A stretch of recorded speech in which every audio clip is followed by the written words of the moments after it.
As ever, running slightly behind time. I should have clapped my hands louder. So, welcome. Some of you were here yesterday. Many of you were here yesterday. We had a very productive day yesterday. These 2 days now are the real plenary days. So, welcome to Basel.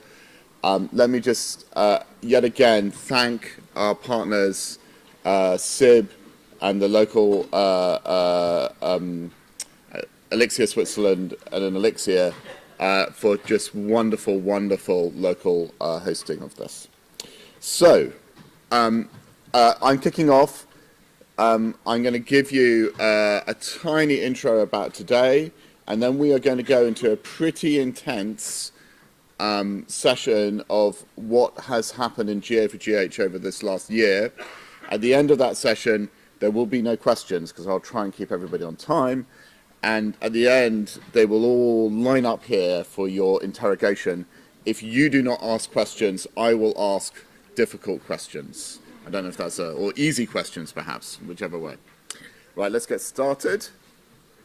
So we are just coming up is really the new things done by GA4GH and an update across the suite of GA4GH.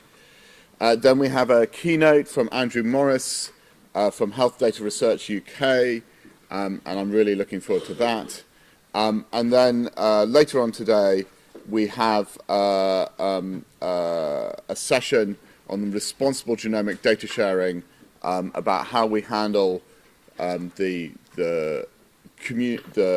framing of what we're doing and the communication of that to the different groups that we reach out to. Just to say as well, at lunch today, NHGRI, which is part of NIH, is being very open and transparent about its strategic forward processes and has a lunch today. I think anybody can sign up. If you're American, I suggest you go. So just a reminder of how we work. The major aspect of how GA4GH works is a series of technical work streams. We have chosen to divide the world into 6. There's no magic number in 6. It's just 1 would have been too difficult to do. So there's 6 technical work streams: discovery, large-scale genomics, data use and researcher IDs, cloud, genomic knowledge standards, and clinical and phenotypic data capture. Each of these work streams are open. Any technical person can turn up and contribute.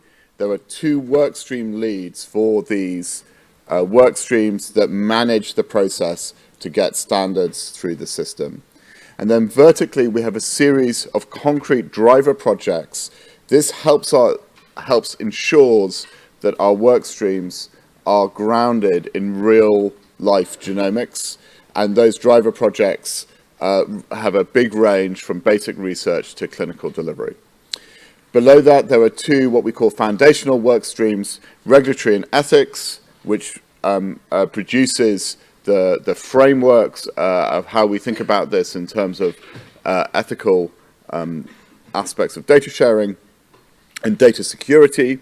Both of these are work streams in themselves, and they produce products. They're also key parts of the review process when we create a standard.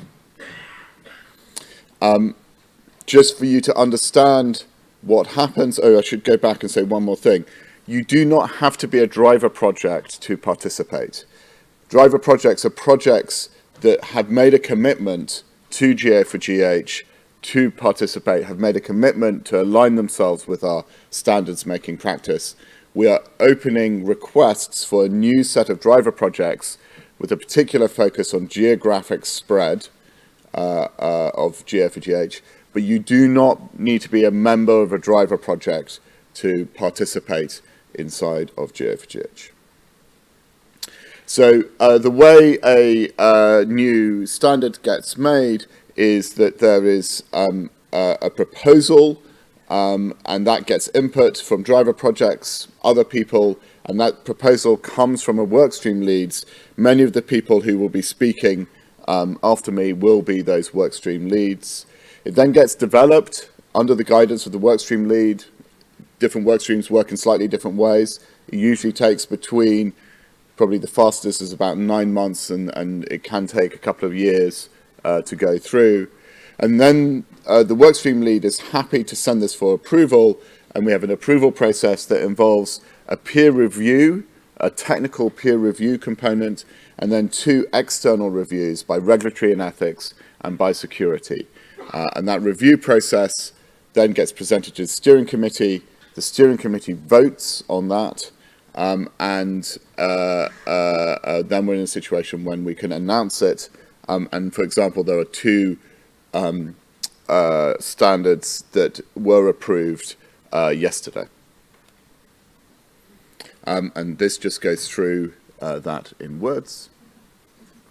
And so a key part of this is, as these standards build up, we want to make these standards useful both on their own.